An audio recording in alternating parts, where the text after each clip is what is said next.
नमस्कार दोस्तों, आज हम विश्व की सबसे महत्वपूर्ण अंतर्राष्ट्रीय संस्था यूनाइटेड नेशंस अर्थात संयुक्त राष्ट्र के बारे में विस्तार से जानेंगे। तो चलिए शुरू करते हैं। संयुक्त राष्ट्र की स्थापना 24 अक्टूबर 1945 को द्वितीय विश्व युद्ध के बाद की गई थी। इस युद्ध ने दुनिया को भारी विनाश और पीड़ा दी, इसलिए भविष्य में युद्ध रोकने और शांति स्थापित करने के उद्देश्य से इस संस्था का निर्माण किया गया। शुरुआत में इसके 51 सदस्य देश थे, जबकि आज 193 देश इसके सदस्य हैं।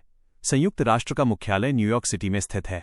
यह संस्था दुनिया के देशों को एक ऐसा मंच प्रदान करती है जहां वे आपसी विवादों को बातचीत और कूटनीति के माध्यम से सुलझा सकते हैं। इसका मुख्य उद्देश्य विश्व शांति बनाए रखना, मानवाधिकारों की रक्षा करना और सामाजिक आर्थिक विकास को बढ़ावा देना है। संयुक्त राष्ट्र के 6 मुख्य अंग होते हैं। ये सभी अंग अलग अलग काम करते हैं और मिलकर दुनिया में शांति, सुरक्षा और विकास के लिए काम करते हैं। चलिए इन सभी अंगों को एक एक कर समझते हैं। महासभा संयुक्त राष्ट्र का सबसे बड़ा और सबसे प्रतिनिधि अंग है। इसमें संयुक्त राष्ट्र के सभी सदस्य देश शामिल होते हैं और प्रत्येक देश को एक वोट का अधिकार होता है। महासभा में अंतर्राष्ट्रीय मुद्दों पर चर्चा की जाती है, नए प्रस्ताव पारित किए जाते हैं और संयुक्त राष्ट्र के बजट को मंजूरी दी जाती है। यह वैश्विक समस्याओं जैसे शांति, विकास, मानवाधिकार और पर्यावरण पर विचार विमर्श करने का मुख्य मंच है। सुरक्षा परिषद का मुख्य कार्य विश्व में शांति और सुरक्षा बनाए रखना है।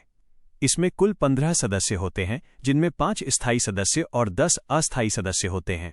5 स्थायी सदस्य हैं अमेरिका, रूस, चीन, फ्रांस और यूनाइटेड किंगडम। इन देशों के पास वीटो शक्ति होती है। सुरक्षा परिषद जरूरत पड़ने पर शांति सेना भेज सकती है, प्रतिबंध लगा सकती है या संघर्ष को रोकने के लिए कदम उठा सकती है। आर्थिक और सामाजिक परिषद का मुख्य कार्य आर्थिक, सामाजिक और सांस्कृतिक क्षेत्रों में अंतर्राष्ट्रीय सहयोग को बढ़ावा देना है। यह गरीबी, शिक्षा, स्वास्थ्य, रोजगार और विकास जैसे मुद्दों पर काम करती है।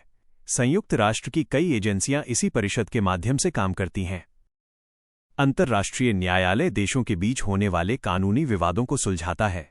ये न्यायालय पीस पैलेस, नीदरलैंड के द हेग में स्थित एक ऐतिहासिक भवन है। इस न्यायालय में कुल 15 न्यायाधीश होते हैं, जिनका चुनाव महासभा और सुरक्षा परिषद द्वारा 9 वर्षों के कार्यकाल के लिए किया जाता है। इसमें विभिन्न देशों के न्यायाधीश होते हैं जो अंतर्राष्ट्रीय कानून के आधार पर निर्णय देते हैं। सचिवालय संयुक्त राष्ट्र का प्रशासनिक अंग है। इसका काम संयुक्त राष्ट्र के सभी कार्यक्रमों और निर्णयों को लागू करना होता है। इसका नेतृत्व महासचिव करते हैं, जो संयुक्त राष्ट्र के प्रमुख अधिकारी होते हैं और संगठन के कार्यों का संचालन करते हैं। न्यास परिषद का मुख्य कार्य उन क्षेत्रों की देखरेख करना था जो पहले उपनिवेश थे और स्वतंत्र होने की प्रक्रिया में थे। इसका उद्देश्य इन क्षेत्रों को आत्मनिर्भर और स्वतंत्र बनाना था। 1947 से 1994 तक इसने 11 न्यास क्षेत्रों, मुख्यतः अफ्रीका और प्रशांत क्षेत्र की स्वतंत्रता में अहम भूमिका निभाई। आज अधिकांश क्षेत्र स्वतंत्र हो चुके हैं, इसलिए ये परिषद 1 नवंबर 1994 में पलाऊ की स्वतंत्रता के बाद से निष्क्रिय है, लेकिन अब भी मौजूद है। अब बात करते हैं वीटो शक्ति की। वीटो शक्ति केवल स्थायी सदस्यों के पास होती है। वीटो शक्ति का अर्थ है किसी प्रस्ताव को रोकने की विशेष शक्ति। यदि सुरक्षा परिषद में किसी महत्वपूर्ण प्रस्ताव पर मतदान होता है और 5 स्थायी सदस्यों में से कोई एक भी देश उसके खिलाफ वोट दे देता है, तो वो प्रस्ताव पारित नहीं हो सकता, भले ही अन्य सभी सदस्य उसके पक्ष में हों। इस प्रकार वीटो शक्ति इन देशों को विशेष अधिकार देती है। वीटो शक्ति इसलिए दी गई थी ताकि बड़े और शक्तिशाली देश संयुक्त राष्ट्र के साथ जुड़े रहें और उसके निर्णयों का सम्मान करें। हालांकि संयुक्त राष्ट्र को कई चुनौतियों का सामना करना पड़ता है, जैसे राजनीतिक मतभेद, वीटो शक्ति का दुरुपयोग और वैश्विक संकटों की जटिलता। फिर भी ये संस्था आज भी विश्व शांति और सहयोग का सबसे बड़ा मंच बनी हुई है। तो दोस्तों, ये थी संयुक्त राष्ट्र। इसके बारे में आपके क्या विचार है, कमेंट में जरूर बताएं।